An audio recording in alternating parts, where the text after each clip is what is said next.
He made tacos out of her brain. Alvaro and Maria had been married for about a year and were living in Mexico. Although they didn't have children together, Maria was a mother to 5 children from a previous marriage. Alvaro wasn't the best husband as he had an addiction to substances and he was very violent towards Maria's children and would even spy on them when they were taking a shower. On June 29th of 2023, Alvaro was under the influence when he took Maria's life.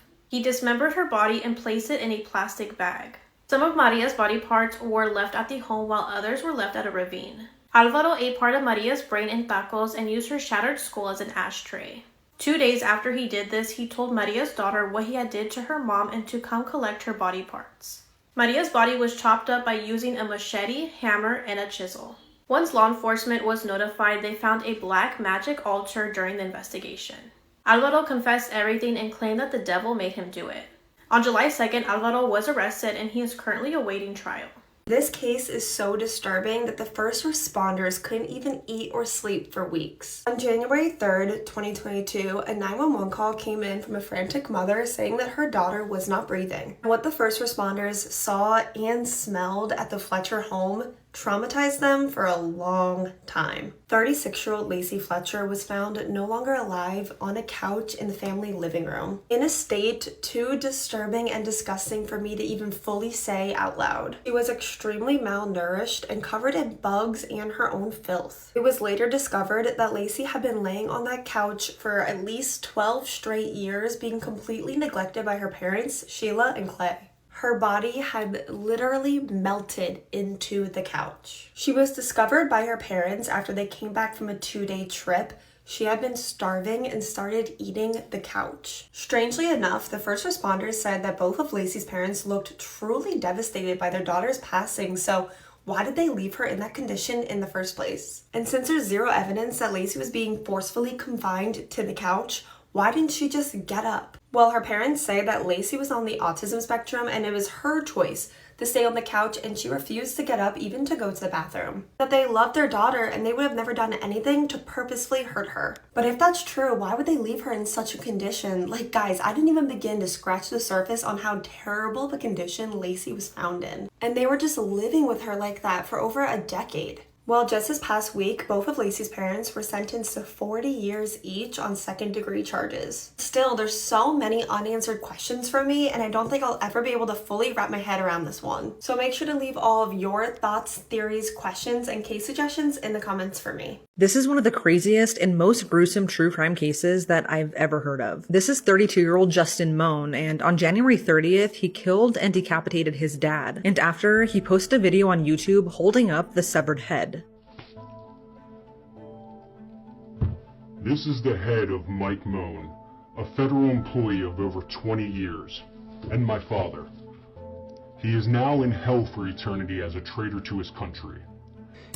This case started on the evening of January 30th at around 7 p.m. when police were called to a home in Middletown Township, Pennsylvania. The home belonged to Michael and Denise Moan, who also lived with their son, Justin. That night, Denise found Michael in their bathroom surrounded by a pool of blood, and it was clear that he had been decapitated. Denise then discovered Michael's severed head wrapped in saran wrap in a cooking pot in the next bedroom. It was around this time that multiple calls to police started pouring in about an extremely graphic video that had been posted to YouTube earlier that night called Moan's Militia. The video was over 14 minutes long, and it was of Justin holding up his dad's severed head. He then stated his dad's full name, saying that he was in hell for being a traitor to his country. Michael was a federal employee. He was an engineer with the Geo-Environmental Section of the U.S. Army Corps of Engineers. The video was a call to arms for American patriots and was him rallying against the government. In the video, he encouraged patriots to kill federal employees, and he ordered that all federal law enforcement officers, judges, and Border Patrol agents be captured and tortured for information, and then be publicly executed. Obviously, after the 911 calls and the gruesome crime scene, police began searching for Justin, who was on the run in his dad's white Toyota Corolla. After pinging his phone, Justin was found at a National Guard training center over 100 miles away. He had already driven through barricades and climbed a barbed wire fence, but they were able to locate and arrest him. Upon arrest, Justin stated that he wanted to join forces with Pennsylvania Governor Josh Shapiro. He has since been charged with first-degree murder and abuse of a corpse. According to an autopsy conducted on Michael, he died of a gunshot wound to the head before being dismembered with a knife and a machete that Justin had bought just one day before the murder. Both of those murder weapons were found in the home's bathtub, as well as bloody gloves in the bedroom matching to what Justin wore in his YouTube video.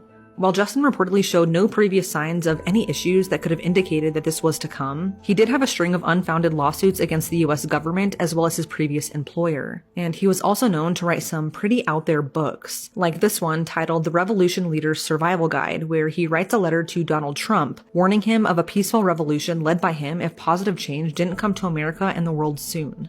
I don't even have the words. This case is beyond horrific.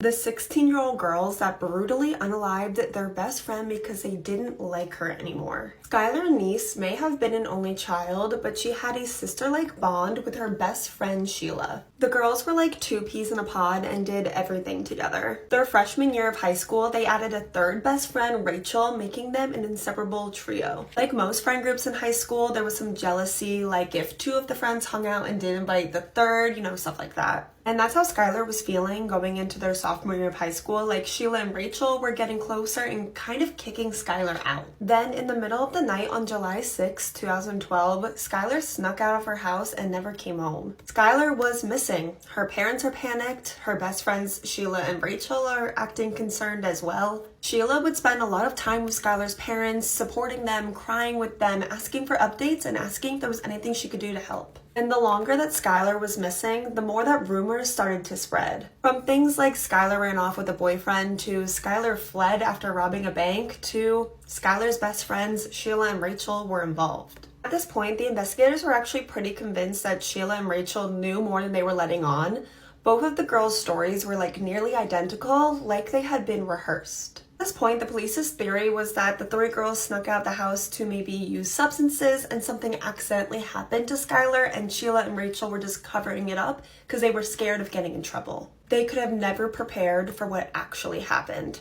Following Skylar's disappearance, Sheila was pretty carefree, but Rachel, on the other hand, was having a nervous breakdown and had to be admitted to a psychiatric facility. And upon release, Rachel confessed that her and Sheila had stabbed Skylar 50 times and had planned the attack for months. And even more shocking was their motive, that they didn't like her anymore and didn't want to be friends with her. To this day, Sheila has never shown any remorse to what she did to her best friend and is seen as the evil ringleader and was sentenced to life in prison. Due to Rachel's confession, she was sentenced to 30 years in prison. She was up for parole very recently, but it was denied. But I'm really curious to hear what you guys think. Do you really think that two 16-year-old girls would brutally unalive their best friend just because they didn't want to be friends with her anymore? I feel like there has to be more to this story. She took the life of her coworker over some Lululemon leggings. On March 12th of 2011, just before 8 a.m., Rachel walked to a Lululemon store in Maryland where she was the manager at. When she got to the front door, she noticed it was already unlocked. Once Rachel went inside, she noticed that the clothing racks were scattered all over the floor, mannequins were in pieces on the floor, and she could hear a faint moan in the back of the store. Rachel was terrified. She turned around, ran outside, and called 911. Right next door to that Lululemon was an Apple store, and a guy named Ryan worked there as a security guard, and he saw how frantic Rachel was, and he told her that he would go inside to see what was going on. Once Ryan went inside, he followed a trail of blood to the back room, and that's when he found the store supervisor, Jana, unalived. She was lying face down, a rope was around her neck, and a toolbox was sitting on top of her. As Ryan turned around to leave, he saw another employee, Brittany Norwood, and she was lying in the employee bathroom. Her hands were zip-tied, her shirt was pulled up, and there was a Lululemon t-shirt around her neck. Although Jana did not survive this attack, Brittany was okay. Once police arrived, Jana was pronounced dead at the scene, and she suffered from 331 wounds from 5 different weapons, including a wrench and a hammer. 200 of those wounds were on her face and her neck, and 100 of them were defense wounds. Jana was alive for the entire attack until a fatal stab wound hit her spinal cord. As for Brittany, she had a gash on her forehead. She received stitches for it and was released from the hospital that same day. Everyone just assumed that this was a robbery gone wrong, but this was far from the truth. On the night of the attacks, Jana and Brittany were working the closing shift together, and around 9:30 p.m. they closed up and left. Once they left, Brittany had realized she left something back inside of the store, and since Jana was the only one with the keys, she asked her to come back to open the door for her. Jana unlocked the door and disabled the alarm. As Jana and Brittany were looking around the store, two masked men came in and they were all wearing black. Allegedly, these guys beat Jana to death, essayed both of the girls, and let Brittany live because she was more fun to do it with. Apparently, this was Brittany's story to police, but police weren't really buying it. When Brittany told police that there was two masked men that came in, they started to investigate the place and only saw two footprints, which would be Brittany's shoes and a men's size 14 shoes. There was no evidence of SA from either woman, and on Brittany, it wasn't her own blood, it was Jana's. Brittany was caught in a lie, and eventually the truth came out. On the night of the attacks, Jana saw Brittany stuff a pair of Lululemon leggings in her purse and confronted her about it. Once they locked up the store, Jana got in her car, called her manager Rachel to tell her what she had saw Brittany do. A few minutes later, Jana received a call from Brittany telling her she had left something in the store, and that's when Jana turned around to go open the store for her. While Brittany pretended to search for her item, she attacked Jana from behind. She stabbed, beat, and choked Jana for 17 minutes. That night, employees at the Apple store nearby could hear screaming, and they just figured it was nothing. They thought it was just drama going on at the Lululemon store. Once Brittany took Jana's life, she went into her car and moved it. Meanwhile, she was thinking of a plan to stage the scene. She grabbed Jana's blood and put it all over her face, and she cut a hole in the crotch of her leggings. Finally, she grabbed a men's size 14 shoe and walked around the back room to leave footprints to hopefully throw off police. Once Brittany was all done, she zip-tied herself and laid down on the bathroom floor, waiting to be discovered 10 hours later. Brittany ended up being arrested about a week later, and she admitted to everything that she had just lost it at the heat of the moment. Brittany was convicted of first-degree murder and sentenced to life in prison without the possibility of parole. He murdered both of his parents and then threw a house party with their dead bodies still in the next room. I'm True Crime Caitlin, and this is the murders of Blake and Mary Jo Hadley. The Hadley family lived in Port St. Lucie, Florida. This consisted of Blake, Mary Jo, and their 17-year-old son, Tyler. Since his pre-teens, Tyler had been a bit of a difficult child. From the age of 11, he started abusing drugs and alcohol. He was quite reserved, he didn't have many friends, and it was said that in school he would just do like the weirdest of things. He would be sat in the middle of a lesson and the teacher is at the front of the class teaching, and he would just start loudly cackling and laughing to himself for no apparent reason. Tyler had a very small group of friends who would all get together to drink alcohol and take drugs. And one thing that these friends would hear about non-stop was Tyler's disdain towards his parents. He would very often express how much he hated his mum and dad and how he wanted to kill them, but the friends didn't take him very seriously at all because he said this so often. They thought he was all bark, no bite. Blake and Mary Jo were both a very well-liked and well-respected couple. They were very hard workers. Blake had worked at the local power plant for around about 30 years, and Mary Jo was a beloved elementary school teacher. Together, the parents tried to do everything they could to support their son Tyler.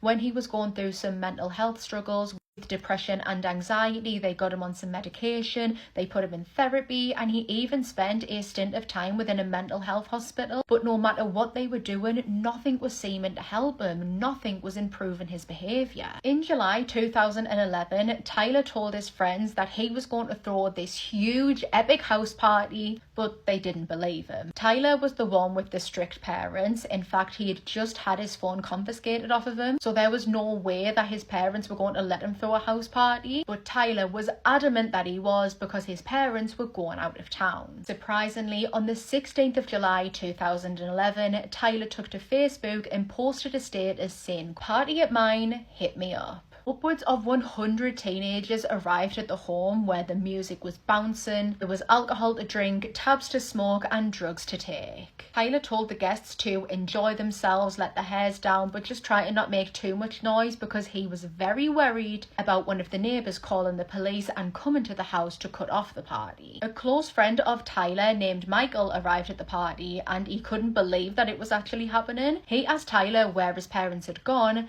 and that is when Tyler took him to one of the back bedrooms. Between tons of furniture, clutter and rubbish lay the dead bodies of Blake and Mary Jo Hadley. Earlier that day, Tyler had stolen his mum and dad's phone and hid them away. He then went to his bedroom where he blasted bouncy music. He popped 3 pills, hyping himself up for what he was about to do. He made his way down to the garage where he picked up a large claw hammer, taking it to the living room where Mary Jo was sat at the computer. Unbeknownst to Mary Jo, Tyler was lingering behind her for a couple of minutes, just sat watching her, when out of nowhere he swung the hammer down on her head, bludgeoning her. Blake from another room heard the commotion and raced into the sitting room to see what was going on, only to find his son covered in his wife's blood, striking a hammer into his wife's head. Blake stood in shock and in horror. He couldn't move, he wouldn't move. The only thing he managed to say to Tyler was why, and Tyler responded, quote,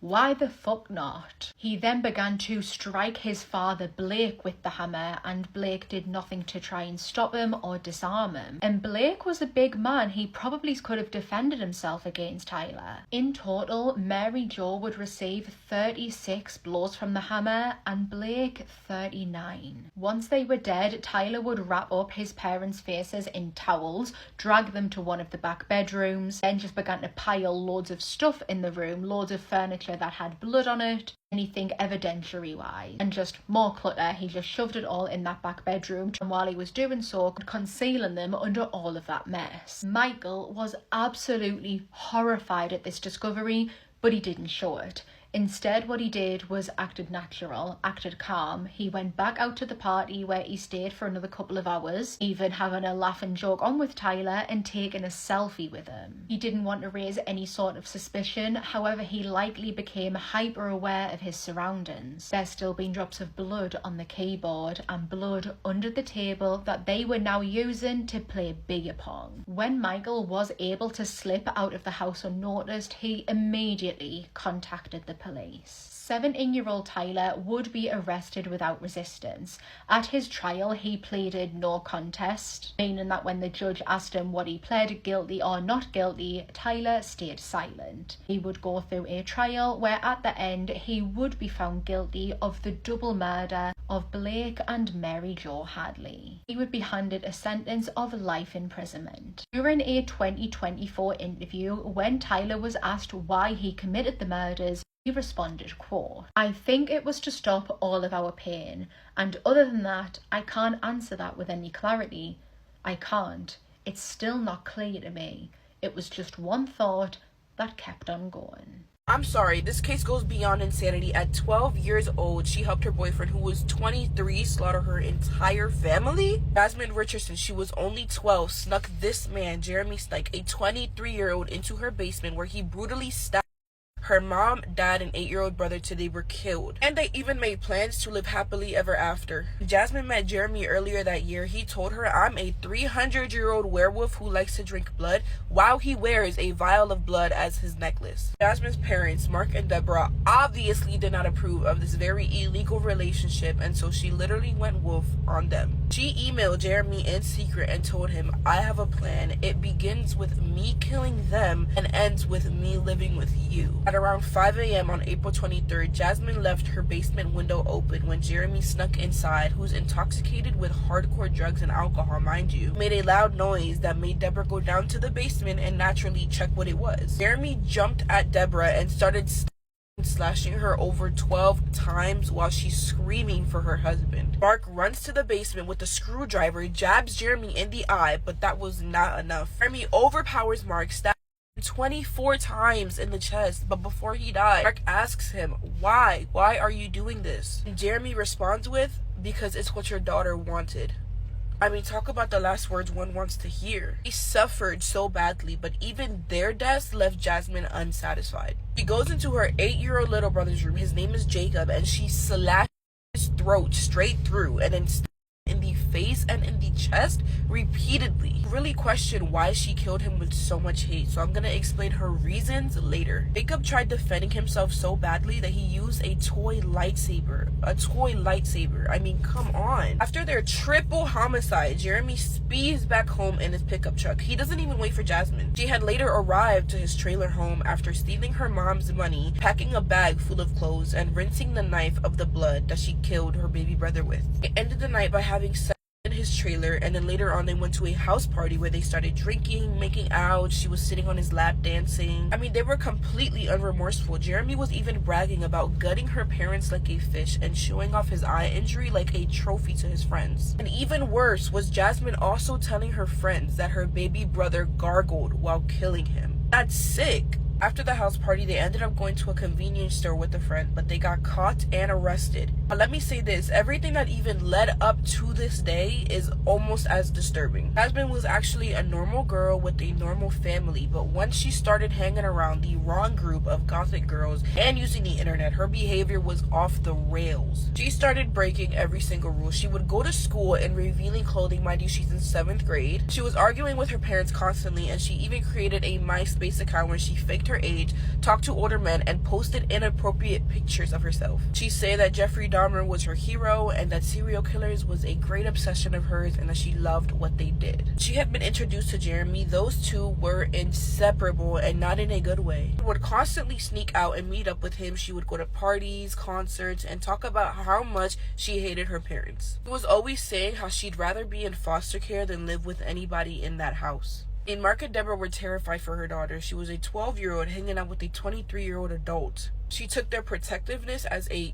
big annoyance, which later got them killed. The one who had it worst was 8-year-old Jacob. He'd be forced to stay with Jasmine during family events, which she hated. She would also have to babysit him at the house, and then she would leave him alone in the house to go sneak out with Jeremy. And at one point, Jasmine had actually strangled Jacob because she was embarrassed being his sister. Meanwhile, this little boy telling his family members how terrified he is just being around her. It's all so dark and twisted, the tragedy that this family went through. After they were arrested, Jeremy went straight to prison. On first-degree murder, he had life with the possibility of parole after 25 years, meaning he had the chance to leave again by the time he was 43. But Jasmine, being the youngest person to be convicted of first-degree murder in Canada, she got the maximum sentence that somebody her age could get. 10 years. She had 10 years. She had spent most of those years in the psych ward, and after that the judge was like, okay, your behavior is amazing, you seem very remorseful, so you are free to go. And that was in the year 2016. As of 2021, her record was expunged, meaning it no longer exists. Do a background check on her right now and it will never show that she killed her family 17 years ago.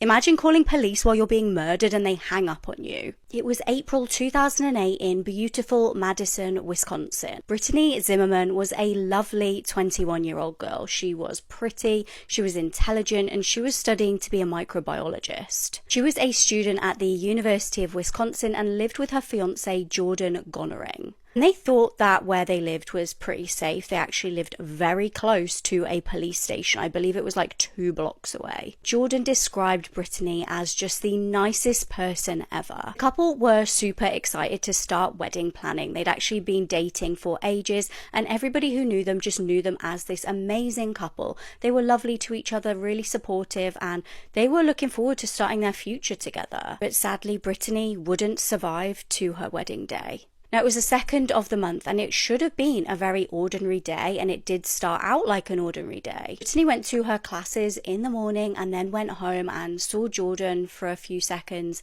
As usual, he then left the house and she was there alone. She was just cracking on with some work on her laptop, just minding her own business. But just after midday, all hell would break loose. Just after 12, Brittany dialed 911. But the dispatcher said that she couldn't really hear anything. She was going hello, hello, and nobody was answering on the phone. Now, my immediate thought would be, somebody might be in danger and not be able to speak, so let's trace the call, let's send a unit there anyway. Bear in mind they're literally 2 blocks away from the police station. But the dispatcher just decided that it must have been a butt dial, it must have just been somebody making a mistake, so she just hung up and left it. So when Jordan returned home a little while later, he was really confused to see the lock on their front door was broken. And this was really strange because Brittany hadn't called him to let him know that there was any issues. He walked into the house and found an absolute bloodbath. I can't even imagine coming home like barely an hour after you last saw your fiancée and finding her dead on the bedroom floor. She'd been brutally attacked. She'd been strangled and stabbed and was lying on the floor. Poor Jordan was absolutely inconsolable, as you would be. He was like just crying and crying. Nobody could stop him crying. He was just devastated. He was saying like, she's the nicest person ever. How the hell could somebody have done this to her? Brittany had some defensive wounds, which did signal that she tried to defend herself, but it's just absolutely devastating that nobody was there to save her. Now, police initially did look into Jordan because he is the romantic partner, but he did have an alibi. He was genuinely devastated and he was really wanting to find who the hell did this. A robbery was kind of the only logical explanation, but nothing had actually been taken from the house, so that didn't make sense either. There was obviously a lot of heat on the dispatcher who actually didn't dispatch anything. That was the whole problem. And the dispatcher actually like doubled down and tried to lie and say that she'd called Brittany back when she absolutely hadn't. And equally frustratingly, even though police were able to collect DNA, there were literally like no leads. There was just nothing to indicate who the hell could have done this. The case went cold for years, and I mean years, until finally in 2016 there was a breakthrough. A man called David Carl was matched through DNA to Brittany's t-shirt from the crime scene. It wasn't like 100% DNA match, but it was indicating that there was some kind of match there. He was actually already in prison by this point for DWI charges, and he had a bunch of other crimes on his record. Interestingly, including forcing himself onto a young woman. But when police questioned him, he stated, yep, he had seen Brittany that day that she was killed, but he had nothing to do with it. Then there was another development. A man called Andrew Scholes, who had been previously in prison with David, claimed that David had told him, admitted to him, that he'd killed Brittany. Now, in a really cruel twist, this Andrew, once he was released from prison, was actually killed in a motorbike accident. So it kind of killed with him all of the information that he could have told police. So that was really another setback for police because he can't go to trial and testify against him because he's literally dead. Finally, in March 2020, thanks to advances in DNA technology over the years, David was arrested and charged with Brittany's murder because they were able to get 100% DNA match. He finally pleaded guilty and admitted to everything. He said that he was under the influence of substances at the time and he'd forced his way into her home. His version of events, I mean, I don't know how you actually really remember if you were under the influence of substances, but he said he went in, asked to use the bathroom and asked for money, and like she was super scared, and then he was scared that he was going to go back to prison, so he decided to kill her. I think one of the most infuriating parts about this case is that there was evidence that Brittany actually stayed alive for a little bit of time, at least enough time for her to like crawl off the bed where they believe that the attack happened and then onto the floor and try and get help. So who knows if that dispatcher may have dispatched a police car to the scene, they may have been able to race Brittany to the hospital and then got her treatment. I don't know. David will thankfully spend the rest of his life behind bars. This is the story of Skylar Neese. A lot of y'all might remember her story from back in 2012. It did make national news. But in case y'all missed it, on July 5th of 2012, Skylar had just finished her shift at Wendy's and made it home. She got a phone call from her two best friends, Sheila and Rachel, saying that they was about to pick her up. Skylar snuck out of her window to meet up with the two girls who was waiting in a small sedan in her apartment complex. The next morning, Skylar's father had went in the room to check on her and seen that she left her window open and her phone charger behind, which was indicating that she was returning. Her parents immediately went to the police station to file a missing persons report and to get an Amber Alert, but the police was not having it.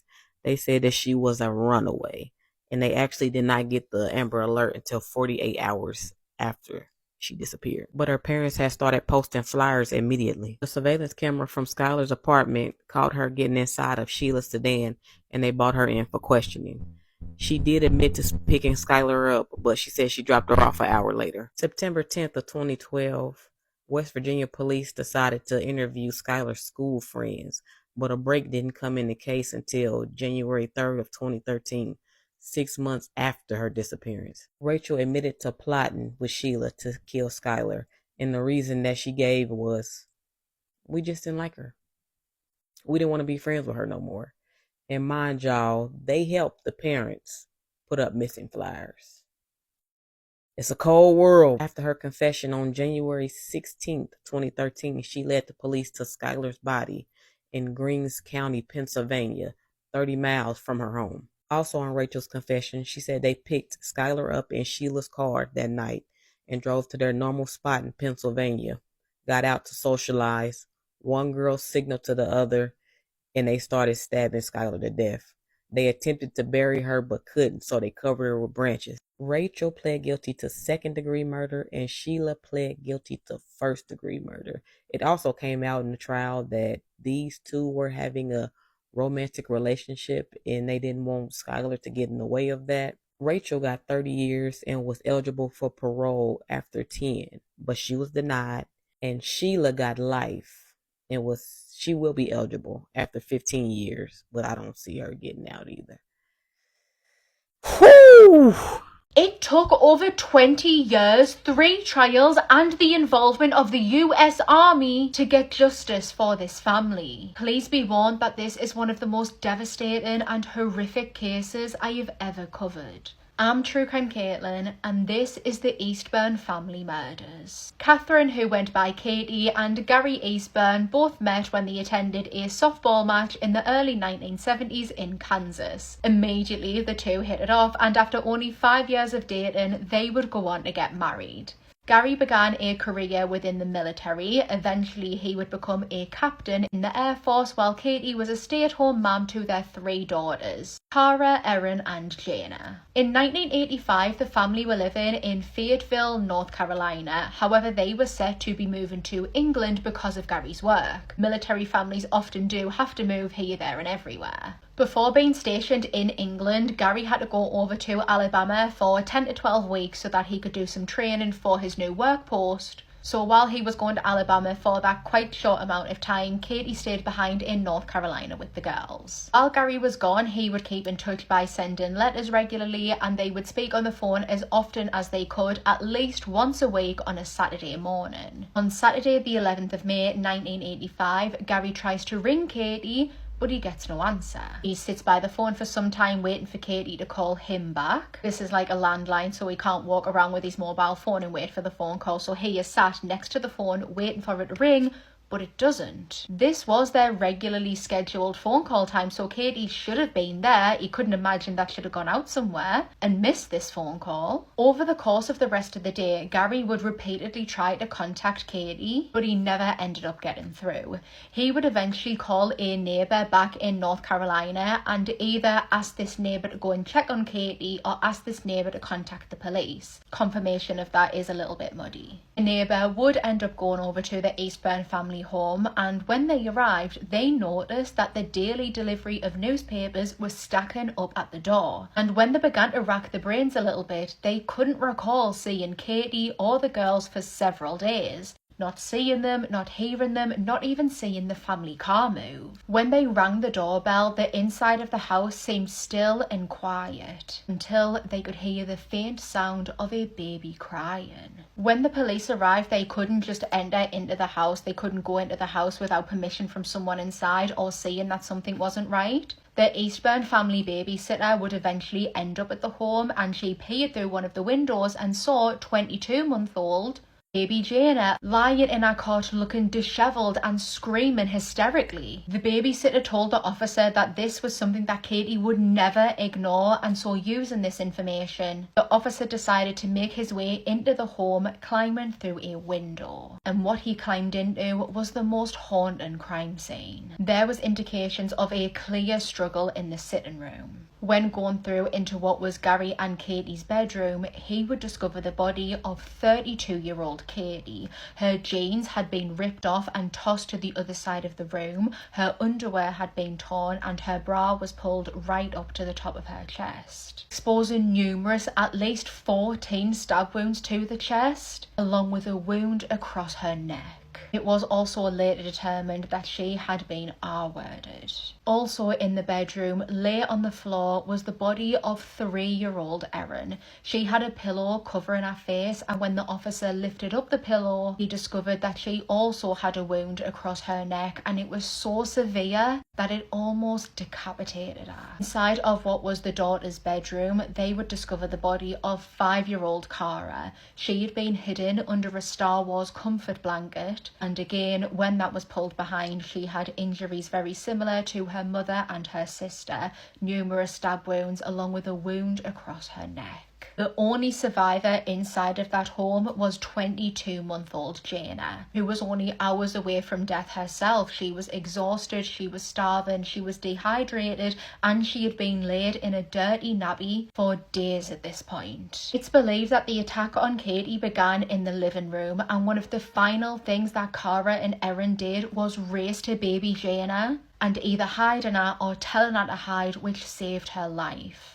One of the final things that those older sisters did was protect their baby sister. At the scene, there was a mountain of evidence that was collected. This included foreign blood, DNA, fingerprints and hair samples, all of which were collected. Gary had very quickly returned back from Alabama to North Carolina, where he identified that at least $300 in cash was missing from the home, along with Katie's bank card. Through inquiries, the police were able to get a description of the man that they believe committed these horrific murders. A neighbour named Patrick, who lived a couple of doors down from the Eastburn family, worked as a janitor/cleaner, and so he would often be up and out of the house early, ready to go to work. On the early morning of the day that it's believed that the murders were committed, he was heading out to go to work when he noticed a man leaving the Eastburn family home. Patrick would describe this man as being tall. He was well over 6 foot. He was white, he was blonde, he had a moustache and a big nose. He was wearing a distinct black bomber jacket and was carrying a bin liner over his shoulder.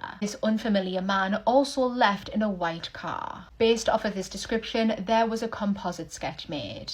Police would also discover that in the days before her murder, Katie posted out an ad for someone to either buy or adopt their dog. Because they were moving to England, they couldn't take the family dog with them, and Katie wanted to ensure that the dog went to a loving home before they left the country. A woman named Angela reached out because she was interested, and it would be her family that ended up adopting the dog from Katie. Police knew nothing else about her apart from her name, so they went on the telly and started to appeal for Angela to come forward. Although she may not have been involved in the murder, she was likely one of the last people to see Katie alive. But whatever she could tell the police was at least something. And Angela ended up seeing the call out. She didn't actually go to collect the dog, she sent her husband Tim, and so she turned to him and told him that he had to go to the police. And he did. Angela and Tim were a married couple who had just had their first child, and they wanted a dog to complete their family. Just like Gary, Tim was also a military man. Tim Hennis would arrive at the police station, and as he is walking up the corridor, coincidentally, the lead investigator on the Eastburn family murder case was walking down the corridor. And without even knowing who this man was, the lead investigator was basically knocked off of his feet because this man that was walking up towards him was like a walking composite sketch. He was almost identical to the description that Patrick had gave the police. During his interview, he admitted that he had went to Katie's home and picked up the dog, but that was it. He was unable to provide a rock-solid alibi. He was at home by himself. His wife and child were off visiting family staying at their home. He was very shocked and quite offended that he was even being considered as a suspect, and in order to rule himself out, he provided a blood, hair and DNA sample to compare to what was collected from the scene. And so after getting those, the investigators let him go. However, as the police began to look into Tim Hennis more, the circumstantial evidence against him began to mount and mount up. They brought in the neighbour Patrick and put lots of different photos in front of him and asked him if he could pick out the man he saw on the night, and he picked Tim. A neighbour of Tim would record him burning stuff in the days after the murders. A dry cleaner would come forward and told the police that after the murders, Tim Hennis brought in a very distinct black bomber jacket to be professionally clean. He was also in rent arrears with his landlord. He owed his landlord $310 for his rent, and just after the murder, he paid that off in full. Remember, $300 was missing from the home. And the car that he drove to the police station in perfectly matched the car that Patrick saw leaving the home that night. All of that is just a fraction of the circumstantial evidence. Tim Hennis was arrested and charged with 3 counts of murder. However, there was a bump. The DNA, fingerprints and hair samples that Tim provided at the police station were compared to what was extracted from the crime scene, and they didn't perfectly match, but they didn't rule them out. The results came back as inconclusive. To Tim and his solicitor, this clearly showed that he wasn't the murderer, but the prosecution wasn't convinced, and they believed that they had enough to convict him just based off the circumstantial evidence. And they were right. At the end of his trial, a jury found him guilty on all counts and handed him the death penalty. The defense appealed this and fought to get Tim a new trial, and they succeeded. And at the end of this one, he was found not guilty. The defense were able to poke holes in every single thing that the prosecution put forward and were able to create reasonable doubt. Because Tim had now been found not guilty, he was protected by the double jeopardy law, meaning that he could not be charged or tried with them same charges again. After this, the case and the investigation into the murders of Katie, Cara and Erin stood still. The prosecution, the police, the investigators, everyone thought that they had their man. The next movement in the case wouldn't come until 2005, 20 years after the murders. DNA technology had progressed so much that they were able to extract a DNA sample from semen that was found inside of Katie's body. And when they ran it, they got a match. To no one's surprise, this DNA belonged to Tim Hennis. There was a 1 in 12 billion chance that this DNA belonged to anyone else. But they were stuck. Again, Tim is now protected under the double jeopardy law. And so the investigators enlisted the help of the US Army. By now, Tim was actually retired. However, when the military reached out to him to recall him back to active duty, he accepted and he went. As soon as he was active, he was notified that he was going to be charged with the triple murder in military court after new evidence had been discovered. And finally, 20 years after murdering Katie, Cara and Erin, Tim Hennis was officially convicted and found guilty, being handed the death penalty. This is the story of Timothy Russell and Melissa Williams. November 29th, 2012, Cleveland, Ohio. Timothy Russell, who was 43 at the time, was driving his light blue 1979 Chevy Malibu with Williams on the side, who was 30 at the time. The two were spotted by an ununiformed officer in an area that was known for drug dealing. So he ran the tags, but they came back clean. But he still decided to pull them over for a turn signal violation. Now, was there really a turn signal violation? We'll never know. He gave the two a ticket and sent them on their way, but they didn't make it far because right after the traffic stop, 2 officers claimed that they heard gunshots from the vehicle as they was riding past. The police immediately hit the sirens and Russell flees. Now, why did he flee is a mystery to me, because it was no gun found in the car. His car had backfired. So it all was a misunderstanding. Now they're in a full police chase. The chase got up to 100 miles per hour with 62 police cars included in it. There were officers from Cleveland, East Cleveland, Ohio State Highway Patrol, Cleveland Regional Transit. The 22-mile chase ended when Russell turned into a Heritage Middle School in East Cleveland. 1 officer opened fire and the rest followed. 13 officers fired 137 bullets into Russell's car, killing both of them. 23 shots into Timothy Russell and 24 shots into Melissa Williams. Now later, the police said that they thought that they seen a firearm and that they thought Timothy was going to run them over. May 30th, 2014, only one officer out of the 13 that shot at the car, Michael Brelo, was charged with manslaughter. Not only did he fire the most shots, he kept firing when everybody stopped. He had went so far as to getting on top of the hood of the car and firing down at the victims. But he was later found not guilty. Him or any other officer was charged in this crime. Of course, this caused chaos in Cleveland at the time. A lot of protests, a lot of rallies. But was it justified or was it overkill? Y'all let me know in the comments.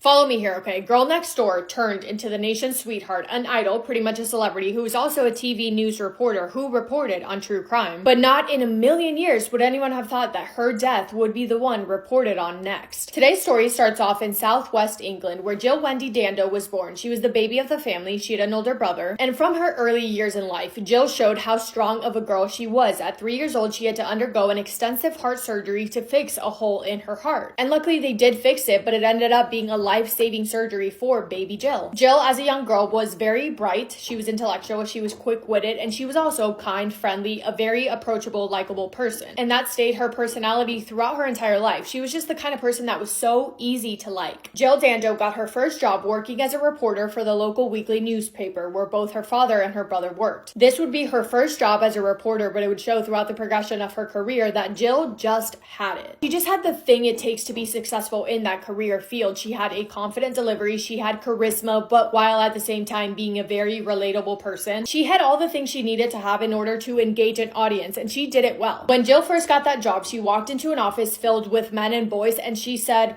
"What you can do, I can do better." Not in an arrogant way though, she just backed herself and she knew her potential. 5 years later, she moved away from her hometown at 23 years old and started working at BBC. It's at BBC where she would eventually make the transition from radio to TV. And this was huge because remember, this was in the 90s, so it wasn't yet normal or typical for everyone and their mother to have a TV in their house. TV and TV channels were still up and coming, so it was a very exciting point of her life. By May of 1998, Jill was in her late 20s when she got the massive opportunity to move from regional to national television in London to report television news still with BBC, and in the years following that she was on programs such as The Breakfast News, The Morning News, 6 o'clock News, a travel program called Holiday, which was incredibly popular, and the very well-known crime series Crime Watch. Jill Dando was reporting on Crime Watch from 1995 all the way up to the day her life was brutally ripped away from her, and we'll loop back around to this. But long story short, Jill Dando was a big deal. Everyone knew her name, everyone knew her face. Granted that the odds of her face being on your TV at different times throughout the day were pretty high, and her image only scaled higher when she had a bit of a rebrand. Not that she needed it, but she got the Princess Diana haircut as she started styling in similar ways as Princess Diana, and the two of them had so much in common. They honestly look really similar, and they were very often compared to each other. Princess Diana was the people's princess, and Jill Dando was the nation's sweetheart. She loved her job, she was amazing at it, and she quickly became the face of UK television, pretty much. During her time at BBC, Jill Dando got into a romantic relationship with BBC executive Bob Wheaton. Their relationship was kept hush mode for a little bit. They kept it a secret because, well, he was way higher up in BBC and there was definitely probably some power imbalance there. But they ended up dating for around 6-ish, 7 years. They went their separate ways in 1996, and it was, from what we know, an amicable breakup. In December of 1997, when Jill was 35 years old, her career still very much blossoming and blooming, she met a doctor, a man called Alan Farthing, and let's call it what it was, love at first sight. They fell in love, they got engaged, they started planning their dream wedding, but tragically, Jill Dando would not get to see the day of her wedding, and all of her hopes and dreams would be cut way too soon. April 26th of 1999, it was a Monday. Jill Dando at this time still had her house, but she had pretty much been living at her fiance's house with him. She didn't spend much time at her own house, but that day she had to stop by at her house to pick up something that was faxed to her. She parked her car, stepped out, and started making her way to her front door, but before she could even make it a step inside her house, she was approached by someone who took a weapon, pressed it to the back of her head, and fired. Minutes later, her neighbor who was out on a walk saw Jill lying in a pool of her own blood. She immediately called 911 and broke the news on that call to the operator that the victim looked to be Jill Dando. Emergency services arrived as fast as they could. They rushed Jill to the hospital, but despite their best efforts, 37-year-old Jill was pronounced deceased by 1:07 p.m. Her cause of death ruled as a single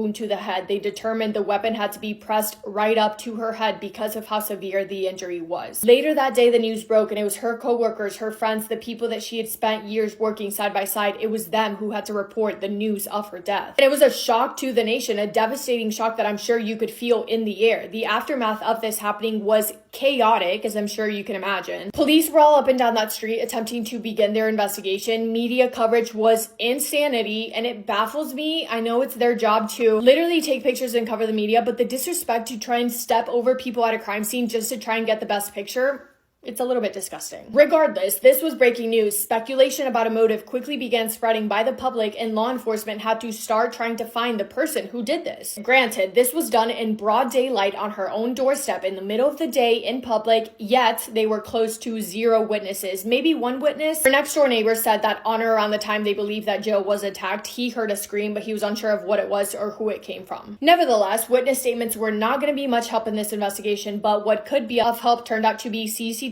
footage. Authorities decided the first thing to do was retrace Jill's steps the morning of, to try and figure out how her day started, where she was, who she spoke to see if there was any sign of anything going wrong. After looking at over 400 hours of CCTV footage, they put together that morning Jill left her fiance's house, drove to a gas station, got gas, stopped at a couple stores to buy things she needed, and then she made her way to her house, which is where she parked the car, got out, and was murdered. The next question investigators had was who knew Jill's day-to-day schedule? More specifically, who was aware that Jill would be stopping at her house that day? Somebody had to know because they were there before Jill even got the chance to open her doors. So who would have known? Well, the answer to that question is her agent, a man called John. John was the one and only person who knew that Jill was going to be stopping at her house to pick up something from her fax machine because he was the one who faxed it to her and told her to go pick it up. So John was questioned, but then he was ruled out. Then police had to do what was kind of process of elimination. They looked into Jill's close friends and family and spoke to them to see if any of them stood out. And that is including her ex-boyfriend, Mr. Bob Wheaton, because come to find out, he owed her a lot of money, so maybe that could have been a motive. But eventually he was ruled out as a suspect, and nobody else questioned stood out either, so no luck there. Next was the idea that a professional hired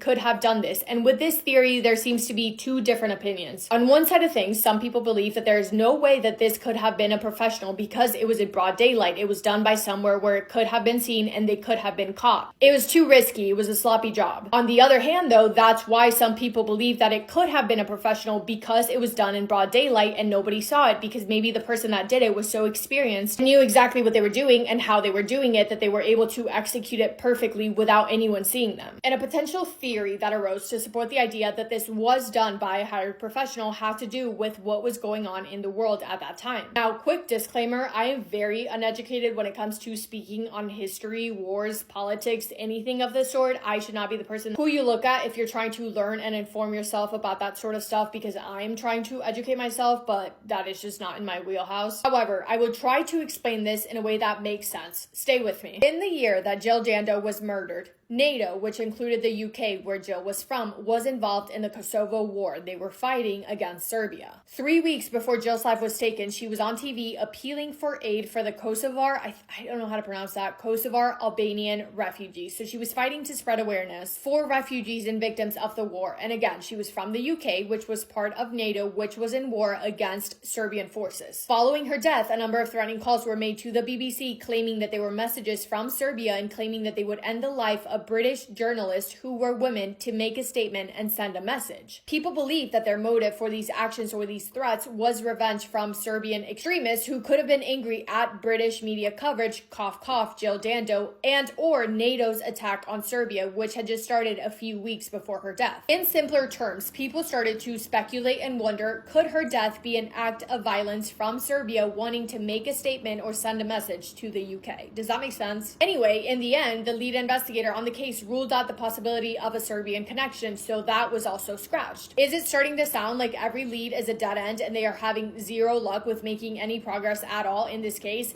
Yeah, I bet it is. That's what it felt like to the British public as well. A year went by with no movement on the case, and let's not forget who we're talking about, Jill Dando, the nation's sweetheart. For there to be no suspects named, no persons of interest named, no arrest made, was crazy after a whole year. And it was pretty frustrating and I bet pretty scary to the public. The person who did this was just out and about and no one knew who it was. Police finally are like, let's start from the beginning. Let's look through the people and names from a year ago and see if we missed something. In comes a man named Barry George into the picture. Barry George was a name police had heard before a year ago, back when the crime took place. He was a local man and he was suspicious for a few different reasons. Let's talk about some of them. Day after Jill's death, authorities got 3 separate calls reporting that Barry was in the area at that time, reportedly acting very weird, which doesn't sound like a big deal, but think about it. 3 different people thought that he was acting weird enough that they felt the need to call the police and report it, so he must have been acting pretty off. He called a taxi company to ask them to tell him what time they saw him there and what he was wearing, as if he was trying to make sure that he had an alibi. He was kind of making sure that he had his story straight. For what? We don't know. He had a criminal record for SA and he had a weird, concerning obsession with Princess Diana, who looked exactly like Jill Dando. So police decided that, yeah, it might be worthwhile to dig deeper on this guy a year later. They got a search warrant for his house. In his house, they find a coat. In the coat pocket, they find a single particle of